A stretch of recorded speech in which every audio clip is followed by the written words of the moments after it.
más técnica la desarrolló él. Vamos a empezar con los objetivos. ¿Querés que sacar una foto de un celular de mierda? ¿Qué? Esa primera raya. Ahorita lo único. Dale. No, es para apuntar. Tenerlo cerrado y no apuntando. Vamos, dale. Ya te salió la foto. Nuestro objetivo principal, que sería en realidad la idea por la cual surgió el proyecto, es mejorar la experiencia de los pasajeros, pero no lo añadimos dentro de nuestros objetivos, porque ya que creemos que no es un objetivo del sistema en sí, sino una consecuencia de usar nuestro sistema. SIMU, Perdón. SIMU es un data warehouse de gestión de transporte, en el cual no solo realizamos datos, sino que transformamos estos datos en inteligencia estratégica para la gestión del transporte de pasajeros. Dentro de los objetivos clave de SIMU es hacer una herramienta que sirva para el análisis avanzado de datos. Como consecuencia de este objetivo principal, fuimos detectando varios propósitos. Dentro de estos tenemos la vista completa, que es obtener una visión integral de la operación de transporte, ya sea desde la flota hasta la experiencia de los mismos pasajeros. Chicos, algunos que vayan sacando fotos porque no afecta. También el hecho de identificar ineficiencias, ya sea problemas con la flota, consumo de combustibles o el cumplimiento de horarios, ya que a todos nos pasó estar esperando 20 minutos el bondi y después llegan 3 juntos y se toma un quilombo. También el análisis estratégico, que es revelar patrones ocultos dentro del servicio del modelo dimensional de constelación de hechos. También nos sirve para la toma de decisión ágil, ya que provee herramientas y reportes para decisiones rápidas y basadas en datos. Pregunta, ¿este data warehouse piensan armar algo? O sea, esto sería el uso, yo como usuario, yo lo voy a usar, por ejemplo. No. Está pensado más para un área de administración de los datos recopilados de todo el sistema de transporte y hacer análisis de eficiencia de líneas, calcular tiempo, distancia. Pero igualmente se puede extender a algo del usuario. Pero más ¿pensaron que. hacer alguna aplicación que lo pueda manejar desde el NATO? Y es mi proyecto de. Podría predecir cuándo voy a llegar tarde al trabajo. Tiene que ser para Android y para iOS. iPhone no se toma el No, bueno, para. De hecho, no sé si vio, profe, en el logo pusimos la Secretaría de Transporte. la Secretaría de Transporte porque es parte de. mi proyecto, que yo lo terminé, lo terminamos en el año 2016, sí, 16, recibimos en el 2016, creo que yo no me acuerdo, de ingeniería. Nosotros lo hicimos en la nube y lo hicimos para Android. Claro. Así que ya esto, desde ya que ya tendrías que estar tomándolo, ya esto ya no es algo como así, wow, es una novedad. Claro. No, todavía que tiene gran parte del mercado. Como está basado más en lo que vemos en mi trabajo, es más a nivel gobierno, pero se puede también adaptar al usuario, que sería lo más importante. Pero poner que no sea el usuario, que sea un compañero tuyo de trabajo, lo que sea, que quiere hacer una.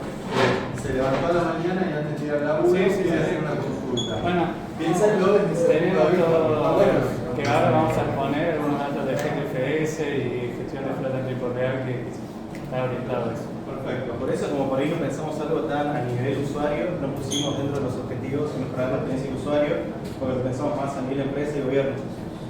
Ahí pasa. Bueno, después tenemos las capas, que como capa 1 tenemos la fuente de datos, que sería bueno, data source o los datos en crudo, que bueno, tenemos diferentes sistemas del cual generamos estos datos primarios, tanto de sistemas de compra de pasajes, como de GPS, como también la planificación de servicios. Después en la capa 3, que sería más el área de preparación, es una zona intermedia donde se encuentran los procesos de ETL, donde tenemos validación, estandarización y enriquecimiento de datos. Bueno, justamente acá están los procesos ETL y también el data lake, que bueno, son todos los procesos que vamos a ir recopilando del crudo hacia el data lake. Y después, Vamos, hago un párrafo acá. Dos cosas, dos observaciones. ¿Dónde está el data lake? ¿En capa C, capa 1, capa 2, capa 3, capa el 4? data lake está en capa 2. Capa 2. ¿Por qué en la capa 2 el data lake? Tiene que ser en capa 0. Porque la capa 0, que sería la de la fuente de datos, nosotros recibimos los archivos en un SFTP que se va borrando, entonces nuestro transaccional sería el data lake, bien consolidado. Bien, pero para tu base, o sea, chicos, por favor, quiero hacer, porque también el otro grupo cometió algo parecido. Pero quiero entender lo siguiente. Imagínate una base de datos. Sí, sí. ¿Dónde empiezan tus límites en tu base de datos? ¿En la capa 1? ¿En la capa 2? Bueno, en la capa 1 sería, pero es como. En realidad esto debería ser 0 y esto 1. Está bien, no importa, vos Sí, sos sí, en sí. capa 1. ¿El ETL dónde está? Está previo, está en el staging. Cuando recibimos los datos, nosotros tenemos que hacer un montón de limpieza. Está bien, porque vos lo que haces es levantás archivos planos Claro. y los insertás en una capa. Sí, sí, o sea, sí. tu primer capa, ¿dónde está esa primer capa? ¿En la capa 1? Es una capa de staging que está acá, pero no está Ahí. mencionada. Yo igual lo voy a explicar. Está bien, está perfecto que desarrollado. pongas fuente de datos. Sí, pero sí, sí. Está bien. ¿Y por qué él habló de procesos de ETL entre la preparación y el data warehouse? No, porque nosotros lo que vamos a hacer es que el data lake como archivo consolidado, transaccional. En el data warehouse hay que aplicar otros ETL para hacer las agregaciones y ya cuestiones más Ok. formales. Esa sería la lógica. Está bien, perfecto. Bien, está bien. ¿Y por qué el data mart lo tenés separado del data warehouse? Porque en teoría es la misma capa de presentación de datos, pero es un proceso adicional porque está orientado a dar datos a empresas, datos al gobierno, datos a usuarios o Entonces, internos el de data mart sería tu capa de presentación. Sí. Ok, listo, perfecto. Quedó claro. Bueno, y dentro de la capa 3, que sería el data warehouse propiamente dicho, que es el núcleo de la solución, la cual está optimizada para consultas y también está organizada de forma multidimensional en OLAP, donde tenemos las tablas de hechos y las dimensiones. Después tenemos la capa 4, que son los data maps, que es la capa final de acceso a los usuarios, que es la forma más fácil y rápida de acceder. En esta accederíamos a los cubos que tenemos en la capa 3, podemos usar herramientas como Power BI o Blocker. Esta capa sería de especial interés para gerentes, para Póngale explotadores. capa de presentación. Bueno, Mi consejo. Sí, sí. Capa de explotación, capa. No le den un nombre específico técnico a esa capa. O sea, está bien que la capa que pusieron data warehouse está bien, pero pónganle capa de presentación, porque después si ustedes hacen un data mart, que es un cubo, lo que sea, eso lo manejan ustedes. Eso no, es una opinión mía. Ustedes si quieren dejarlo data mart, pero yo le pondría capa de presentación o de explotación de información. Porque si la están presentando ustedes, a mí era más pálida idea de qué carajo es un data mart. O sea, si es del sistema sí, pero si es un gerente de administración y finanzas, decís, ¿qué es eso? Bueno, quizás ahora ya todos están, pero antiguamente nosotros hablábamos de data mart con la gerencia de finanzas y la gerencia de finanzas decía, ¿qué es eso? Ellos quieren ver, no sé, por ahí un reporte, un informe, Claro. algo. Sí, sí, Está una PPT. Es más genérico y abierto decir visualización o presentación. Visualización, acá es donde donde se van a presentar los datos. Bien. Sería la capa del usuario. Es una opinión mía, no quiere decir que esté mal lo que han hecho. Perfecto. igual el flujo de datos más en detalle a nivel diagrama, de capas lo va a dar Nico después. Ok, perfecto. Después, bueno, aquí es más que nada un vistazo general de responsabilidades y de roles dentro del equipo. Tenemos dentro de lo que es gestión del proyecto, el project manager y el project owner. Básicamente son los que se encargan de asignar plazos, de las propuestas, alcance y valor de negocio. También tenemos el análisis funcional, que se puede decir que es una especie de puente entre lo que es negocio, entre lo que es negocio y tecnología.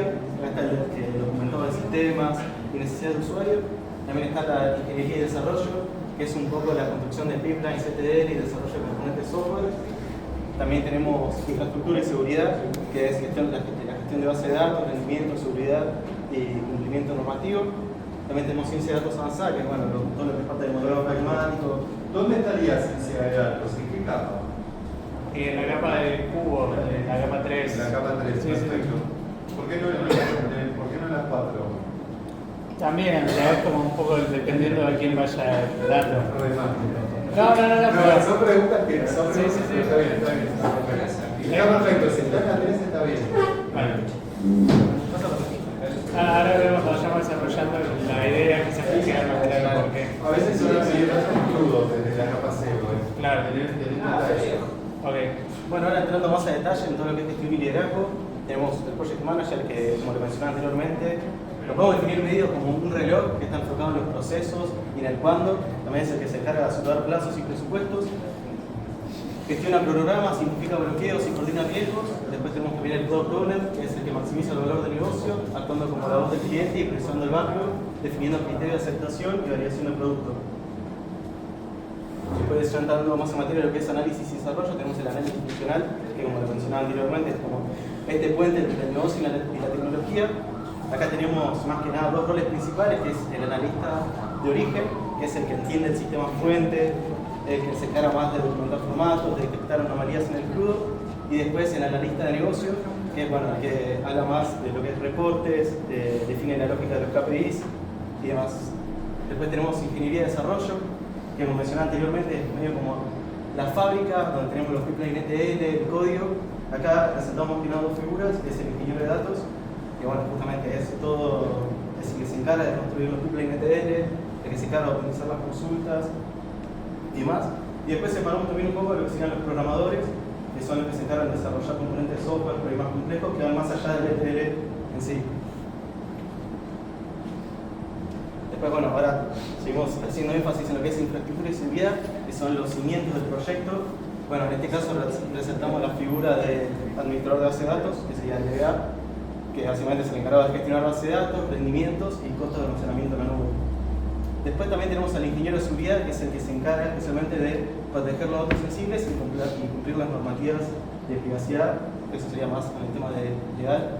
Y ahí, de nuevo, volvemos a recargar el tema de ciencia de datos. Decimos que bueno, es parte de la inteligencia del proyecto, donde destacamos el científico de datos, que es el encargado de los modelos matemáticos, de crear los algoritmos de inferencia y predicción y detectar patrones de fraude. Nosotros también tenemos una parte de lo que es ciencia de datos, por el tema de la predicción de las horas pico y demás. Bien, pregunta, ¿tienen datos PII? ¿Datos PII? ¿En qué sentido? Son datos, por ejemplo, datos que son totalmente privados, sí, o que no puedes, o que no, porque no una tarjeta de crédito, un dato PII, no porque es público, pero por ejemplo, si fuera otro dato podría llegar a ser el sueldo de una persona. Acá, ¿tienen algún tipo de datos que sean de ese tipo? Sí, forma parte de los ETL previos al Data Lake, que es analizar las tarjetas. La idea es tener un seguimiento del usuario, pero no saber quién es. Entonces se hashean los códigos de tarjeta para asegurar la seguridad del usuario. Dentro de lo que es gobernanza de datos, después volvemos a hacer énfasis en lo que es seguridad y ahí aparece todo el tema de hash, de datos sensibles. Bueno, justo acá pasamos a lo que sería la estructura de la gobernanza de datos, en el cual decimos que la gobernanza de datos establece las leyes del proyecto para asegurar calidad, estrategia y alineación con los objetivos políticos y de gestión. Dentro de lo que es la gobernanza de datos, podemos destacar 4 figuras. El primero es el Chief Data Officer, que es el CDO, que es como la máxima autoridad dentro de lo que es la estructura de gobernanza, que es el encargado de alinear estrategia de datos con objetivos políticos, define tanto las políticas de privacidad y resuelve conflictos. También tenemos el comité de gobernanza, que son varias personas obviamente, que es el cuerpo de aprobación que valida las reglas del negocio, aprueba cambios en los modelos de datos maestros y prioriza el roadmap. También tenemos los data stewards, que son dueños funcionales de los datos, que son los encargados de validar los mapeos, aprueban la calidad y definen los KPIs. También tenemos acá. ¿Ustedes están proponiendo esta estructura de gobierno de datos? Porque esto como que ustedes están proponiendo, yo soy de la empresa y vos me estás proponiendo, no, vos tenés que tener esta estructura de gobierno de datos. O es algo que ustedes, no sé, explíquenme esto, ¿qué sería esta estructura de gobierno de datos? Porque acuérdense que el equipo de la clase pasada habló desde el punto de vista de qué haría cada uno. Parece como que me están proponiendo una estructura. Si yo soy el gerente, te digo porque mi jefe es el gerente de gobierno de datos. O sea, mi gerente le venís a proponer una cosa así, te saca cagando. Pero bueno, corrijan esto. La idea... Está bien que pongan, yo no pondría estructura de gobierno de datos, yo lo que pondría es información para gobierno de datos, no sé, algo que quieran poner ahí. Porque me estás proponiendo vos una estructura a mí. La idea es que como está basado en, por lo menos en mi trabajo que es gobierno, no se adapta a la realidad, pero es como la idea propuesta y como también somos 3, era dar una idea general de cómo debería ser, pero después cada nosotros tiene un rol distinto que vamos a hacer. Yo sería gobernanza de datos. Crítica consultiva. Sí. Y tendría mis súbditos para poder encasillarlos en todas estas posiciones. O sea, en medio de una utopía de cómo se debería realizar, más claro que podemos llegar a encasillar a nosotros 3. Yo, como que esta me choca, Porque, o sea, yo le daría una vuelta de rosca, hasta ahora lo que se está todo perfecto, pero yo a esto le daría una vuelta de rosca, porque vos es como que me estás diciendo, me estás mostrando la estructura, ¿qué tal tiene que ser la estructura de gobierno de datos? Y vos no estás vendiendo la estructura de gobierno de datos, estás vendiendo toda la huerta.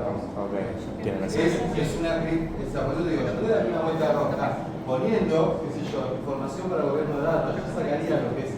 Porque ahí lo que me están contando es algo que, por ejemplo, un gerente de gobierno de datos dice, pero esto es obvio, yo soy el Chief Data Officer.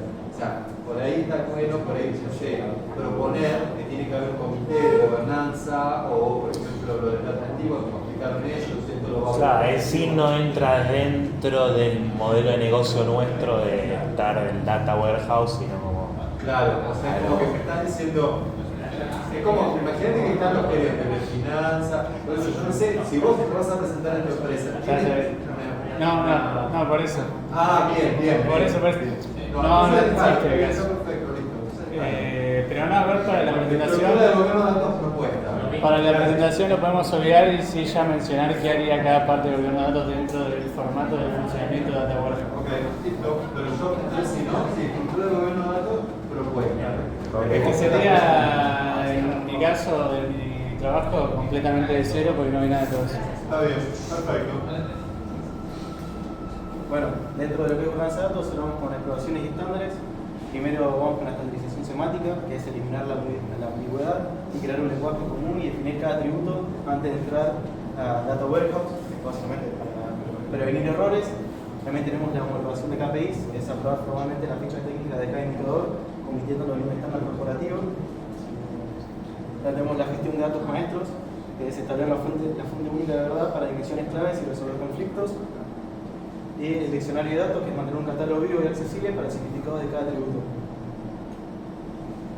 Bueno, acá volvemos a todo lo que es en seguridad, pero más que nada habrá visto desde el punto de vista de gobernanza de datos, que es la matriz de acceso basada en roles, que es definir y aprobar una matriz que especifique los permisos de lectura de cada perfil. Es decir, bueno, de poder dividir en perfiles.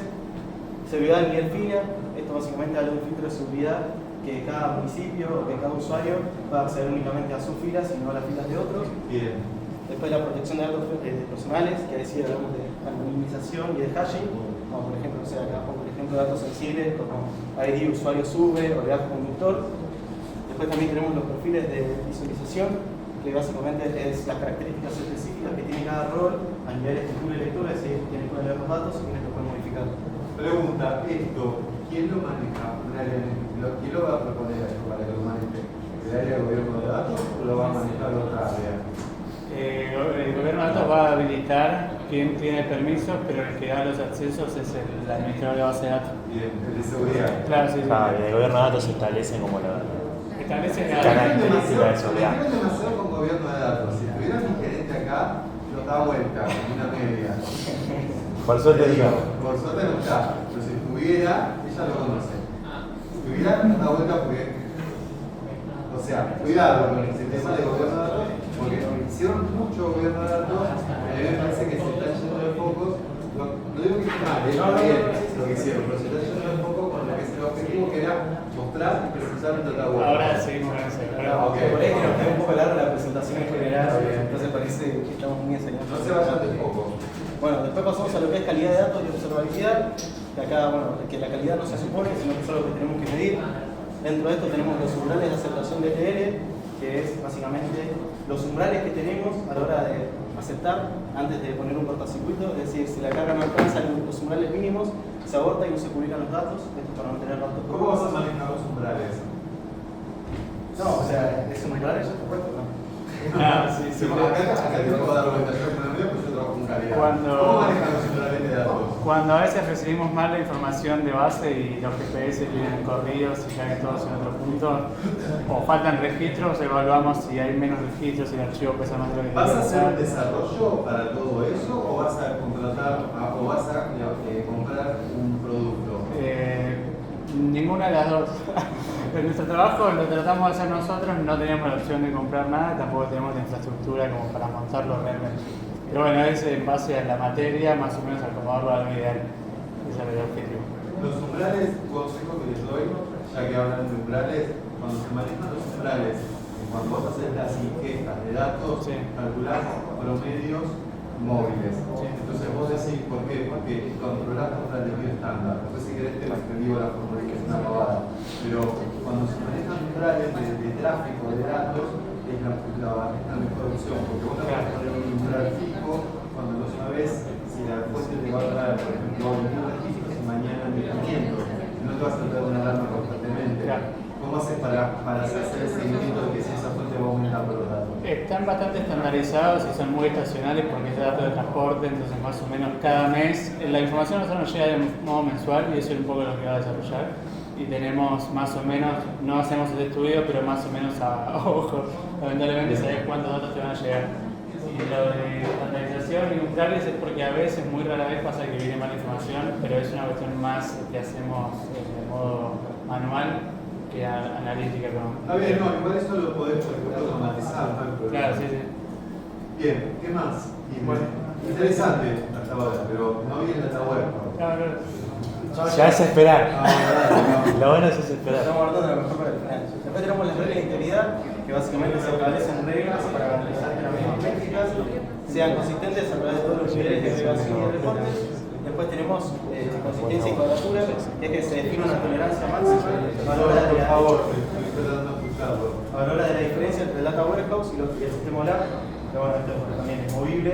Yo acá puse, por ejemplo, que sea menor a 100 pesos. En el caso de que sea una sumatoria de, no sé, de transacciones. Y también gobernanza auditará periódicamente los totales del data warehouse y se tiene que fijar que coincidan con el equipo de financiero. Perfecto. Después, bueno, tenemos trazabilidad del ciclo de vida, que para garantizar transparencia y gestión eficiente de la infraestructura. Vamos a empezar primero con el lineaje de datos, que es básicamente una buena documentación del flujo de datos, desde lo que es la extracción de los sistemas, es decir, de la fuente de origen, hasta los KPI que se muestran al final en el dashboard.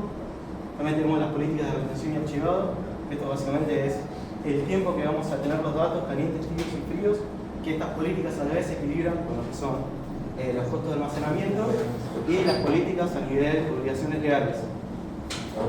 También tenemos acuerdos de servicio, que es con la frecuencia de actualización de los datos. Esto bueno, es formalmente aprobado como un compromiso de servicio hacia el negocio. Ahora me tocaría a mí que yo asumiría el rol más de analista funcional y base de datos, administrador de base de datos. La idea de esta warehouse es centralizar varias áreas de negocio del Ministerio de Transporte. Una es el análisis estadístico, otra sería el pago de subsidios, otra sería la revisión de los indicadores de operatividad de las líneas. Y esa fuente de información llega a grandes modos de manera mensual. El Banco Nación, que es quien administra el sistema SUBE, nos da la información cruda en un archivo SFTP que tiene como 300 GB, donde tenemos información de GPS, información de las tarjetas, información de las transacciones y información de los archivos de posicionamiento. ¿Eso es información pública? No. Yo transformo operaciones por control de información de la SUBE, porque tiene las cosas subsidiadas. Claro. O sea que tienen mi número de tarjeta SUBE. Tienen todos. A nosotros nos llega la tarjeta DNI, pero nosotros la llamamos. Es más lo que se le paga a las empresas de colectivos por el subsidio de la SUBE que lo que hay en una cuenta. Sí. Serio. Dato de ¿Vos podés dar esa información? no trabajo más en ¿qué banco era? Chicos, no. déjenlo terminar, pero me llamó la atención eso, porque si es información pública pueden estar accediendo a tu información. No, pública no es, nosotros sí tenemos acceso, pero igual ya lo primero que hacemos es hashear todo y ya no hay seguimiento de tarjetas. Igual no tenemos tarjetas de crédito, eso no nos llega solo el número del DNI y de ahí No importa, pero yo puedo hacer el seguimiento, por ejemplo, supone que con tu número de tarjeta, yo puedo estar sabiendo dónde estás, porque si vos estás tomando subte o lo que sea, yo puedo saber que vos hoy te bajaste la información esta. En realidad, Nación Servicio, que es quien provee la información, ya debería darlo hallado. Cuando yo entré no era así, no sé ahora cómo será.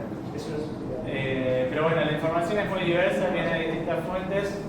Básicamente todo lo que es transaccional viene del Banco Nación, pero después tenemos otras bases de datos que son internas, que son bases de datos geográficas, donde tenemos mapeado en muchos shapes los municipios, las provincias, las ciudades.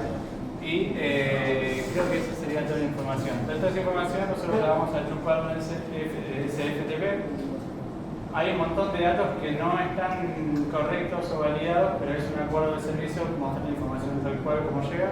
Entonces nosotros por eso vamos a hacer primero un ETL y luego lo vamos a consolidar en un data lake. El data lake tendría todo lo que ya está verificado, que cumple con ciertos criterios de seguridad de la información. Bueno, en el data lake se gestan todos esos datos crudos ya corregidos y se consolidan para luego después por otros procesos de ETL de más agregación pasarlos a data warehouse y finalmente un data mart.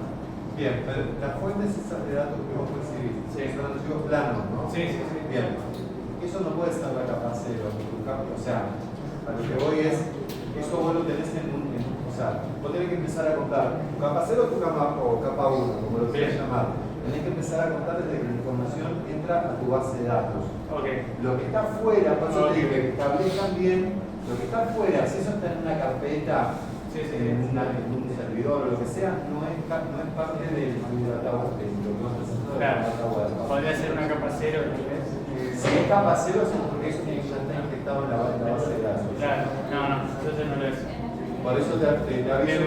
Capa cero sería, por ejemplo, tu data lake, capa 1 si lo querés llamar. Lo otro es un repositorio o, si querés llamarlo, lo que se usa ahora, yo lo que pensaba como un staging, que de alguna manera no lo tenemos en base de datos, pero sí está como separado toda la información de recibida. Pero vos contás tu capa a partir de tu base de datos. Bien, no. De hecho, tiene que implementar en una base de datos. Bien. ¿Ah? Bien, perfecto. Bueno, esto es un poco lo que mencioné de la fuente de datos. Tenemos como principal responsable el Banco Nación, que nos da la entrega mensual de transacciones, los GPS y además nos da los archivos de cuáles son las empresas, qué empresa tiene cada ramal, qué ramal corresponde a cada línea. Nuestras bases de datos, que estas son internas, donde tenemos todas las bases geoespaciales, recorridos construidos de algunas líneas y disparadas. Y esto no existe, pero lo estamos armando. Supuestamente la parte interna de subsidio nos informaría todo lo que paga el subsidio por mes por líneas. Con toda esta información nosotros realizamos varios ETLs y los llevamos a 7 data lakes distintos donde tenemos distintas informaciones de negocio, que después la vamos a unificar en un data warehouse.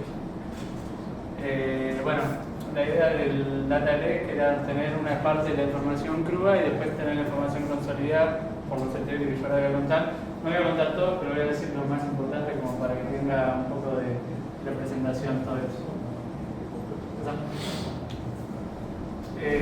Lo habíamos pensado así, estas serían las fuentes de datos, son archivos planos, tenemos, creo que son 8 ETLs, son casi 2 archivos, tenemos los ETLs y tenemos los distintos data lakes, no se van a ver, y después el data ¿Por qué warehouse. no nos interesa todo en un solo data lake con distintas datasets, por ejemplo? Porque tienen entidades distintas. La idea es que nosotros con los archivos de, por ejemplo, transacciones, lo que hacemos es verificar el formato de descartar todos los GPS que falló el satélite y cayeron en el agua, lo descartamos. Entonces tener por una parte un data lake de todas las transacciones válidas, un data lake de todos los GPS de líneas y colectivos, vehículos válidos, después tener un data lake de los servicios que realiza cada kilómetro. Buscamos la cabecera, buscamos el cierre de servicio, buscamos que no haya un servicio que no cierre y calculamos el kilómetro y la duración. Con eso calculamos la velocidad comercial de cada servicio. Entonces, como que son todas cosas muy distintas. Pero por ejemplo, te hago una consulta. Chicos, por favor. Suponete, ya definiste más o menos en qué plataforma lo vas a montar a esto, Azure, No. Suponete que lo montás, vamos a hablar que no lo vamos a montar en la nube, que usamos Telefónica sigue usando Telefónica que sigue usando Hadoop. Suponete que usas Hadoop, que no lo vas a montar a la nube, usas Hadoop. Chicos, Hadoop, vos tenés un único data lake y lo que vos haces, que vos llamaste data lake, son en realidad como si fuesen carpetas, llamalos dataset o lo que sea, donde vos ahí modelás las tablas que querés. Claro. El data lake es único, por eso es un data lake. Es un lago de datos. Por eso a mí me llamó la atención cuando decís yo tengo distintos data lake, porque tener un data lake es como tener, imagínate, una gran base de datos con muchas fuentes diversas de información. Vos ahí lo que tenés son 2, 3, 4, 5, 6. Es que tienen dimensiones completamente distintas. No importa, pero puede ser un data lake donde vos lo dividas al data lake, vos vas a tener distintos datasets si querés. Bueno, claro, ya que yo elige data lake, son datasets. Ok, yo corregiré Yo hay que corregirlo, pero porque si no, como que vos me estás montando. Imagínate que me estás montando 6 claudes. Claro. En serio. No. Como si me quedé- Lo está con- dividís en diferentes bases. Claro. Esa era la idea, pero bueno, quizás que no lo entendí. Ahora, si vas a la nube, vos lo que haces es agarrás, metes un proyecto, suponete GCP, Sí. le pones un proyecto que lo llamas Data Lake, y ese proyecto Data Lake, cada uno de esos objetivos que vos tenés ahí es un dataset diferente. Bien. En cada dataset le metés lo que vos quieras. Bueno. Este tiene, no sé, tablas de tráfico, este tiene, no sé, tablas de tarjeta, lo que sea, Bien. no importa, lo pones en diferente, pero es un único proyecto de Data Lake. Por eso te lo. Si no, es como que estaríamos. Imagínate que estás comprando 6 productos y se están comprando 6 servidores diferentes. Claro, no. Serían datasets. Ok, perfecto. Bien. Y entonces, pasa que el data warehouse también sería uno que lo tiene en distintas dimensiones. Eso te lo. Si vos me decís, yo tengo 2 data warehouse, 3 data warehouse, eso es otra cosa. Pero Data Lake debería ser uno solo. La idea es que esta sea la fuente de datos transaccional consolidada que después se levantan en los data warehouse. Que cada data warehouse va a tener un enfoque distinto y son 3. Ese es el sentido original. Entonces, lo que hacemos es con todas las transacciones de los GPS nos quedamos con las transacciones validadas que tienen un principio, un fin, que nosotros regulamos el destino, el origen, el tiempo, la distancia, después los servicios de cada servicio que sale le calculamos el tiempo de inicio, la hora, la distancia, la velocidad comercial y tener una base de todos los servicios dentro del mes. Lo mismo hacemos con los servicios en calle, calculamos también el recorrido y un montón de cuestiones más. Tenemos que gestionar un archivo que va a ser un archivo maestro de empresa, línea, ramal y fechas activos y no cambio para ver a cuál está asignado cada ramal. Y creo que no se verá, pero si me olvido alguno. Bueno, y este que no es real, pero lo que proveeríamos de subsidio es saber cuándo se le paga el subsidio a cada empresa para después poder comparar si, por ejemplo, estamos asignando bien la tarifa o el subsidio.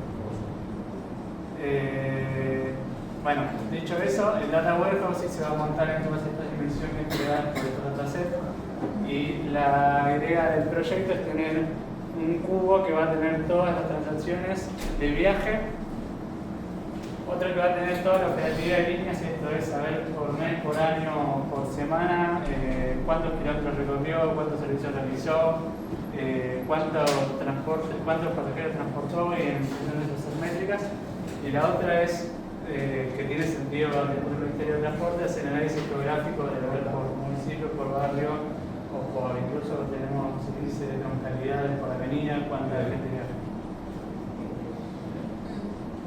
Bueno, esto es general, pero para tener una idea de cómo son los ETLs que hay que hacer para tener dataset, uno de los más importantes es, que ya lo mencioné, la georreferenciación de las transacciones. Nosotros tenemos por un lado de base los archivos del posicionamiento de cada validadora, por otro lado de las transacciones lo que tenemos que hacer es unir esa información y crearle la latitud y la longitud a cada transacción. Con eso tenemos la información base para poder hacer análisis geográficos. Descartamos los GPS que caen en el agua porque se volvió el GPS. Y muy rara vez, pero a veces vienen errores de validadora de que ponen una fecha que no es y cosas de ese estilo. El segundo ETL relevante es la asignación de kilómetros para cada servicio. En función de eso también podemos calcular en un mes cuánto es la cantidad de kilómetros que hace una línea. En función de eso asociar cantidad de pasajeros transportados por cada servicio por kilómetro para hacer índice de rendimiento del servicio. ¿No más? Y bueno, esto es lo mismo que ya les dije recién, especificando un poco cómo son las bases, cuáles son las lógicas de transformación y los resultados finales. El resultado final de que referenciar las tarjetas es tener las transacciones validadas y nos quedamos con la longitud, la latitud, el número de tarjetas hallado y algo que usamos nosotros es el hexágono de Uber, que que es como un código de longitud única en un dato geográfico distinto. Bueno, el de kilómetros es lo mismo, ya lo expliqué. Nos quedamos con los kilómetros recorridos hora de inicio por línea ramal empresa. Y este es el ETL que se hace el más interesante, que no es un ETL en sí, lo usamos con un software que es del Banco Mundial, que se llama One-Trix, que lo que hace es con la base de información de transacciones, GPS y bueno, con nada más, arma cadenas de viaje completas por día. Entonces infiere etapas, infiere destino, calcula tiempos de viaje. Yo que tomás 2 colectivos, crea un solo registro que es un viaje con un origen y un fin, una cantidad de transbordos y la combinación de líneas se utilizan. Por eso nosotros lo guardamos y lo usamos para hacer análisis de funcionamiento del transporte en un día, en un mes. Idealmente, si tenemos una warehouse, podría ser un análisis mucho más extenso. Nosotros no tenemos capacidad más de hacerlo en un día porque pesa un montón, pero si se monta una warehouse de una buena dimensión de rendimiento, se podría hacer análisis de un año y hacer análisis de movilidad de pasajeros, análisis de cobertura de servicio, análisis de servicios nocturnos, bueno, cosas re interesantes. Bastante grande todo lo que se puede explotar de información que interesada. Es interesante. ¿Esto lo vas a presentar como un proyecto final? Mi idea, pero igual también como que es demasiado grande y debería empezar a cortar.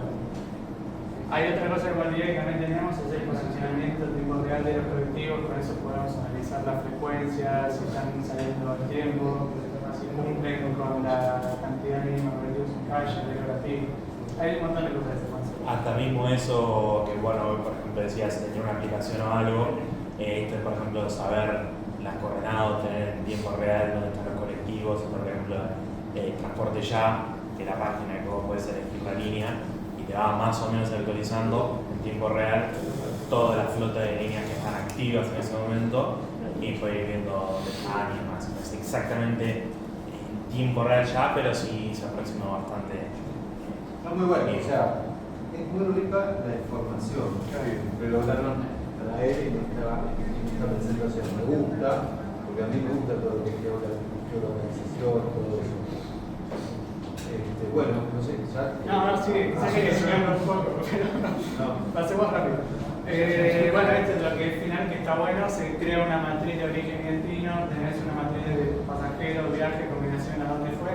Nosotros la idea era recopilarlo en una tabla donde vos puedas ver, ofrecer a municipios, ofrecer a ciudades, ofrecer a, no sé, a una comuna, ver cómo es el transporte dentro de su jurisdicción. También tener, aparte del análisis de rendimiento de líneas, que puedan ver cuántos kilómetros están realizando, cuántos pasajeros transportan por kilómetro, cuál es el índice de carga de cada colectivo.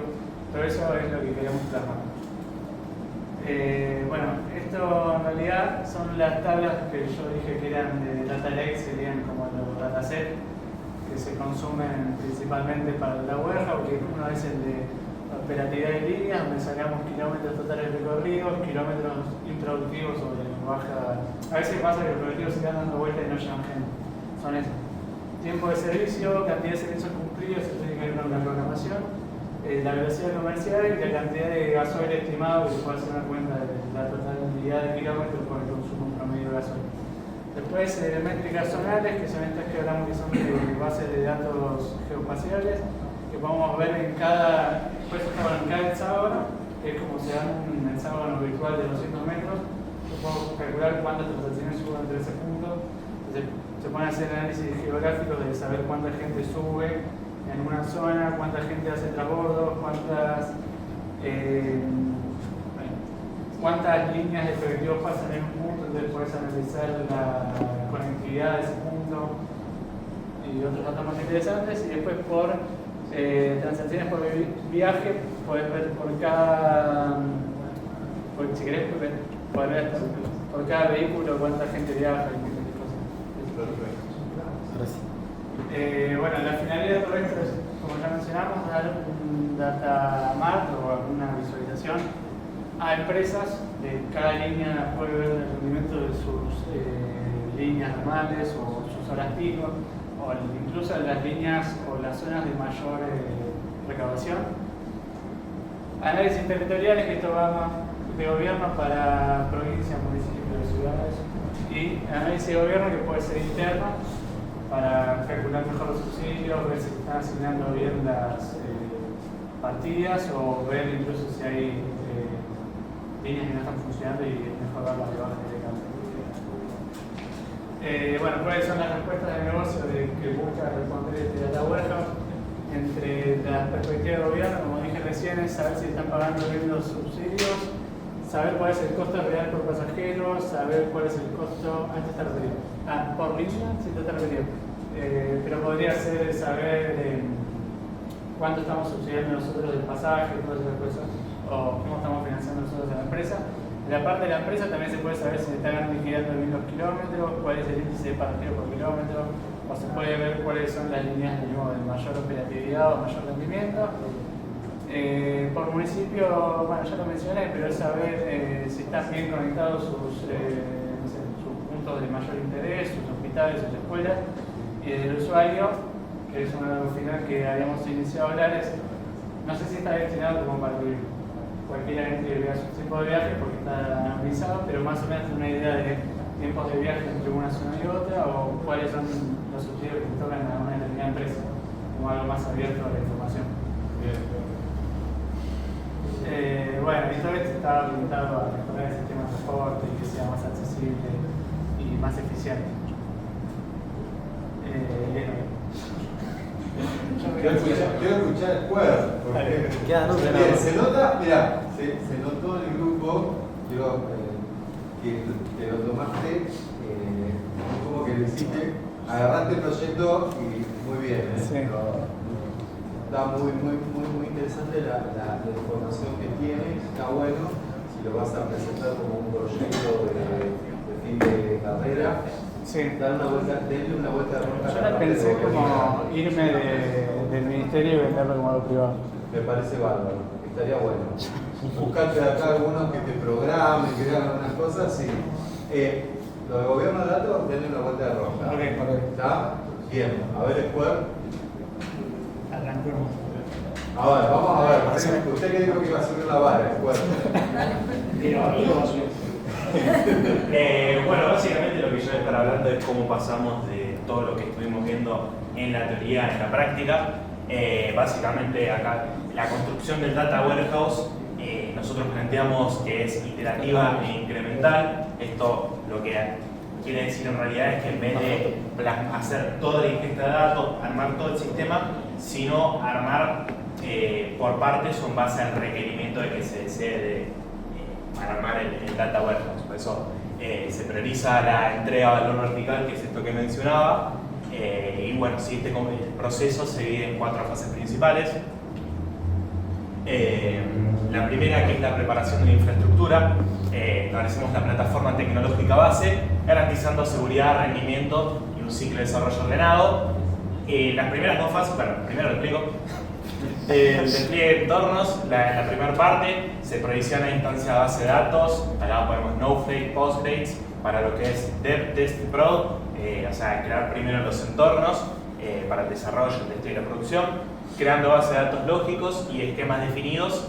Acá tenemos responsable el Database Analyst, Administrator, perdón, e Ingeniero de Infraestructura. Después la instalación de stack tecnológico, básicamente crear los repositorios en Git, configurar servidores en Pentaho y Data Integration, y desplegar lo que es también Airflow, también instalar los gateways para las herramientas de BI. Y por último, lo que es la gestión de conectividad y seguridad, obviamente lo que es habilitar reglas de firewall, que recuenta de servicio, configurar el gestor de claves y demás. Avanzamos en la segunda fase, que es el desarrollo del modelo dimensional base. Se construye una estructura de datos compartidas para soportar futuros data marts. Se establece como un lenguaje común. Ahí vemos la implementación de dimensiones conformes, borrar las tablas maestras, tiempo, geografía, operadores, usuarios, con script de carga, asegurando unicidad y gestión histórica. dimensión de tiempo, generar y poblar estas DIM de tiempo con proyección a 10 años y atributos derivados. Las dimensiones geográficas, procesar los shapefiles para la DIM geografía, normalizando las jerarquías. Las dimensiones cambiantes, que es implementar la DIM de línea empresa, preservando también el historial. Y las dimensiones perfil, cargar el catálogo de atributos sociales desde Nación Servicios. Estas primeras dos fases es para establecer las bases del proyecto, y estas siguientes dos fases que voy a explicar ahora ya sí son cambiantes, pero bueno, sí, las primeras dos son para establecer la base.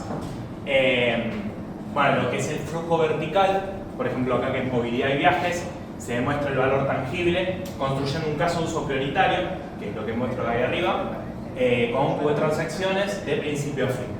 La primera parte, que es la ingesta de procesamiento fundacional, se activa el sistema de datos, codificando los procesos de limpieza y estandarización, configurando los DAGs en Airflow y realizar pruebas de integración.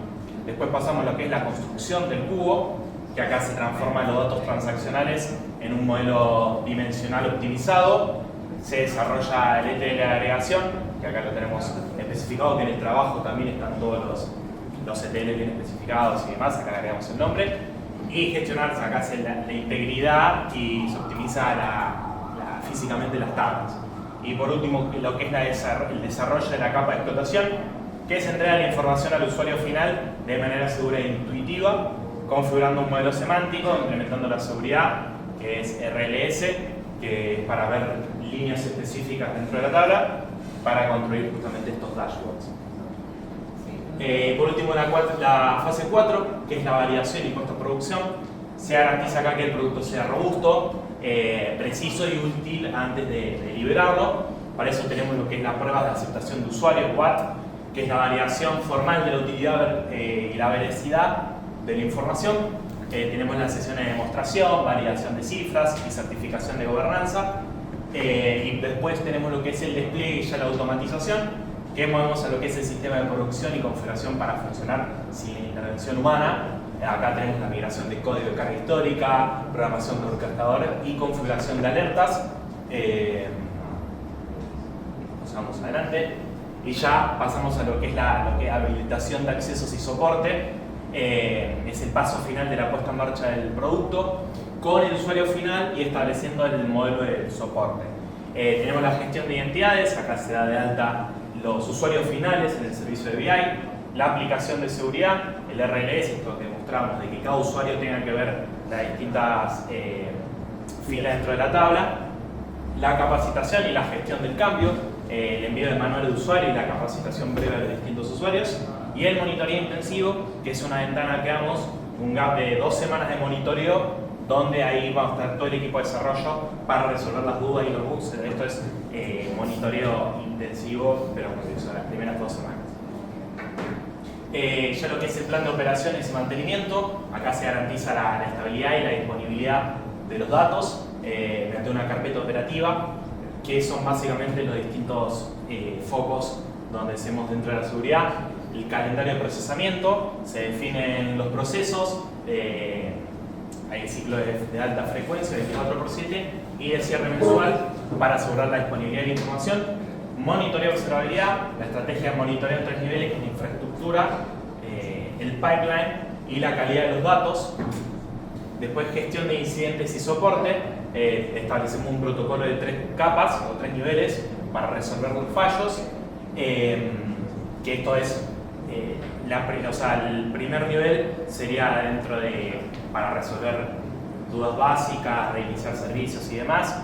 Un segundo nivel donde ya quizás haya bugs dentro del programa, y ahí sí, el primer nivel, perdón, no lo dice, es de 24/7.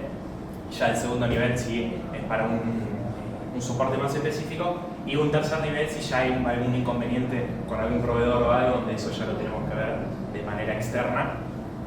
Después, el plan de datos y recuperación, se asegura la continuidad del negocio con backups de código, data lakes y data warehouse, definiendo el RTO y el RPO, que es básicamente definimos cuándo van a estar disponibles los datos y demás. Y bueno, también el acuerdo de nivel de servicio, que se establecen los horarios que se tienen para resolver estos inconvenientes. Acá tenemos un cronograma propuesto de 20 semanas, que esto, las 20 semanas es para hacer la ejecución de un cubo de viajes, o sea, es para hacer...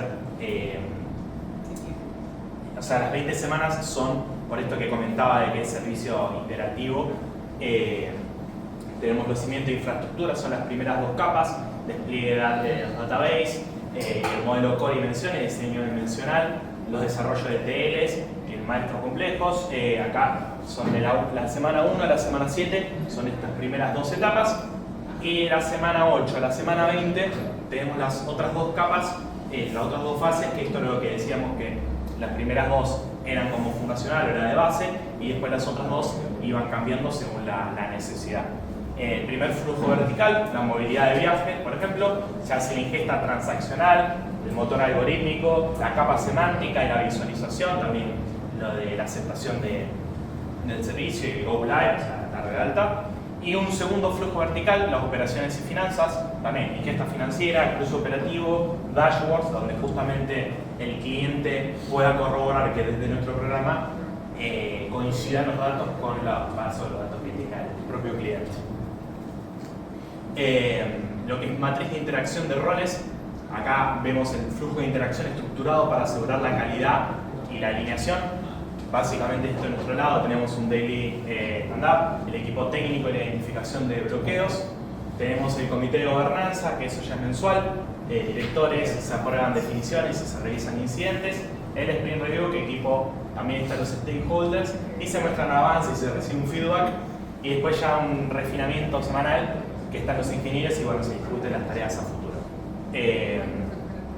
Bueno, acá está la definición, vemos la gobernanza, que se priorizan las necesidades y se aprueban los requerimientos, el diseño técnico, vemos los datos, se analizan las fuentes y se diseñan las tablas, la construcción, que se codifican los ETL y se optimizan los databases, la visualización y entrega, que se crean los dashboards y se aplica la seguridad, y bueno, ya por último, la aprobación final, que es cuando ya los stakeholders aprueban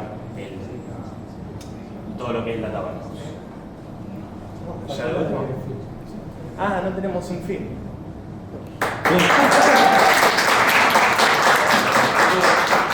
Muy bien los tres, la verdad que estuvieron muy bien los tres en la presentación, salvo las cositas que les dije, denle la vuelta de roja, en los dibujitos, en lo que son los data lakes y todo eso, y me mandan la PPT corregida, si quieren hacemos una idea de vuelta en el mail para ver lo mismo que en el otro grupo. Lo de la PPT de Hola ahora te lo mandamos, ¿no? Sí, pero corríjanlo como va a ser el otro grupo también. Ah, entonces me lo mandamos ahora. Y me lo mandan, sí, en la semana me lo mandan. Okay. Bueno, vamos con el último grupo, le hacemos el aguante al último grupo y